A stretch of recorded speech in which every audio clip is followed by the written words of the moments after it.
What is going on, guys? In today's video I will show you the best class tier list in Path of Exile's 2 new update. So 0.3 brought massive changes. In the latest patch notes did shake up some skills, changed items and the class balance. And while some classes are stronger than ever, then others have fallen behind. But no matter if you're planning your next build, looking to crush endgame content, or just curious which new classes and ascendancies will dominate the new meta, then let's get right into it. And before we continue, thanks to U4GM. They are a pro website that provides PoE2 services like cheap currency, then even to trade all types of quality items and gems and much more. They have also more than 20,000 positive comments on Trustpilot, and this website is really worth a try. So make sure to use my discount code KATE for extra 6% off.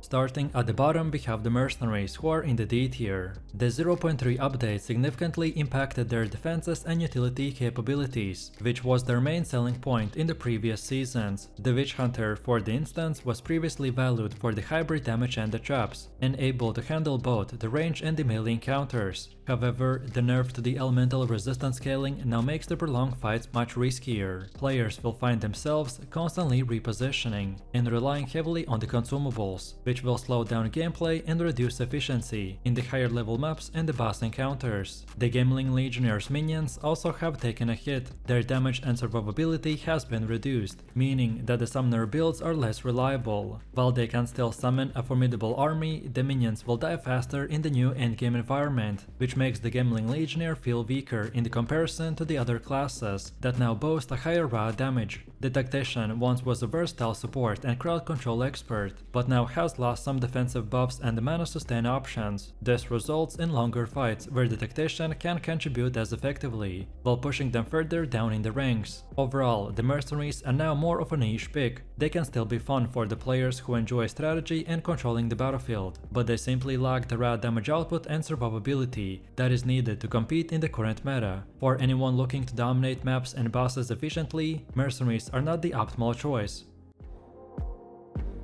Next up we have Huntress, who primarily occupies the C tier. This is because they're mobile and excellent at range, but their overall damage output and the late game potential has fallen behind the other classes in the 0.3 update. Because while they're still mobile and excel at ranged attacks, their overall damage output and the late game potential has fallen behind. The Amazon gained minor quality of life improvements, including slightly faster attack speed and the access to additional bow specific gems, but sadly these changes weren't enough to boost it into the top tier status. The playstyle of the Amazon still revolves around kiting and dealing critical hits from a distance. While this works well against standard enemies, it struggles against heavily armored bosses or the larger dense packs, where the raw damage and AoE effectiveness is crucial. Then Ritualist received updates to minion summon speed and the curse efficiency, which slightly improves its mid-game performance. However, relying on the minions and the slower casting mechanics will make it less viable for speed clearing or the high-end bosses. The Ritualist excels in more strategic, controlled gameplay, but the current meta favors high mobility, high burst, and a straightforward damage output, which keeps the Huntress in the middle tier. So in short, the Huntresses are decent for players who enjoy ranged combat and dodging mechanics, but their utility and damage just doesn't match faster and more powerful options available.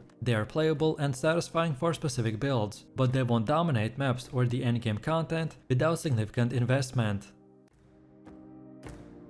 Next up we have monks that have been improved slightly with the 0.3 update due to the buffs to the elemental damage scaling and defensive mechanics. They're versatile, survivable, and able to contribute both the melee and the range damage depending on the build. Invoker shines in fast casting and AoE elemental damage, and the cooldown reductions introduced in the update make the clearing dense packs of enemies much smoother than before. Invoker's playstyle requires careful energy management and precise spell weaving, rewarding players who enjoy a mix of speed and strategy, but their damage still doesn't compete with the S tier burst classes. Next we have Acolyte Chayula, which leans more towards tanky melee caster hybrid. This update improved chaos resistances and sustain, making them more durable for prolonged fights. Players that enjoy the slow, methodical playstyle of absorption damage, while steadily whittling enemies down will like it. However, their lack of high burst or mobility makes them less competitive for the endgame speed farming or the boss kills. Overall, the monks are a solid, safe and accessible choice for a wide range of players. They're reliable and have multiple viable builds, which is why they are in the B tier.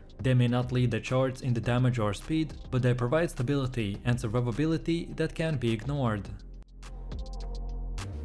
Next up we got warriors that remain durable all-rounders. The 0.3 update gave them a significant buff in melee scaling and elemental conversion, which makes them more competitive in the endgame content. The Warbringer stands out for its tankiness and the single target damage. The increased attack speed and armor scaling improvements allow it to absorb damage while consistently dealing powerful blows, which makes them excellent for the frontline engagements. Players who enjoy diving into the packs and controlling the battlefield will find the Warbringer particularly satisfying. Then the Titan on the other hand benefits from the AoV melee skill improvements and some defensive node buffs, making them a strong option for clearing groups or the enemies efficiently. However, the Titans lack the mobility and the speed of an S tier class, which is crucial for the high speed map clearing. Then similarly, the Smith of Kitava with the updated item synergies has a strong sustained single target damage potential, but suffers in the map clearing scenarios due to the slower attack speed. So in conclusion, the warriors are versatile and durable. Their placement in the B tier reflects their strong survivability and the solid damage, but they simply can't match the extreme burst of the speed top tier classes. They remain an excellent choice for players who enjoy a traditional melee combat with a balance of offense and defense.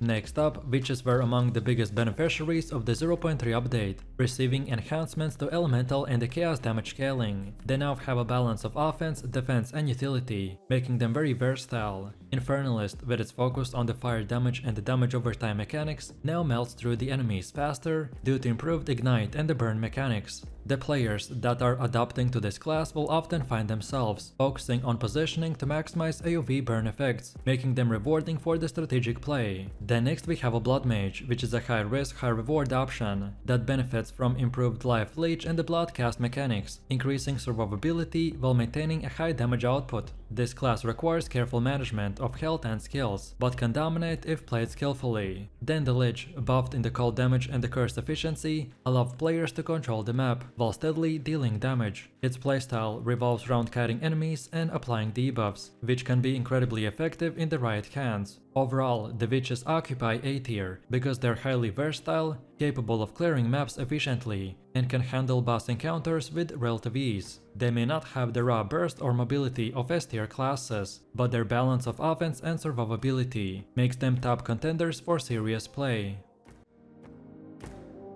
And now we've come to the S tier, and the first class is the Ranger. He still dominates meta thanks to the new bigger major buffs to the elemental scaling, projectile speed and attack speed. Deadeye has become the ultimate precision and critical hit class. This update enhanced bow mechanics, crit multipliers and mobility, making it excellent for both map clearing and boss encounters. Players will enjoy weaving in and out of danger, while consistently applying massive damage. The Deadeye's combination of speed, damage and safety makes them extremely powerful. Then the Pathfinder excels in poison and elemental synergy builds.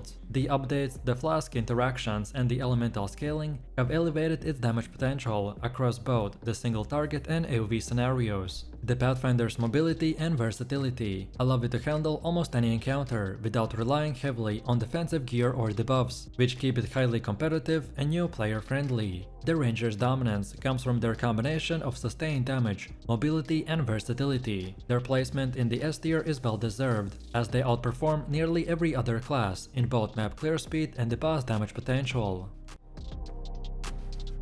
And now finally we've come to the Sorceress, that continues to be a top tier class, because the new update massively improved elemental scaling, spell damage and the mana efficiency. The Stormweaver focuses on lightning and AoV, with chains and bounces now hitting more targets, and cooldowns reduced to allow a near constant DPS output. This class shines on high density maps, and against bosses where positioning and chaining spells efficiently is critical. The Chronomancer specializes in the time manipulation, increasing cast speed and the damage over time and the battlefield control. Players that are using this class can effectively manage enemies, while delivering tremendous damage. While Chronomancer requires precise skill timing, the payoff is extremely high. Overall, Sorceress is top tier, due to their overwhelming burst, versatility in elemental damage, and excellent map clearing capabilities. They pair naturally with the Rangers to dominate both solo and the group content, so the combination of speed, control and the sheer damage output makes them arguably the most meta-defining class in 0.3. So let me know what you think about this PoV2 tier list and the class guide in the comments below. If you enjoyed this, then you definitely don't want to miss my previous top 10 best builds video, where I showed even more powerful builds. So click the screen now and I'll see you in the next one.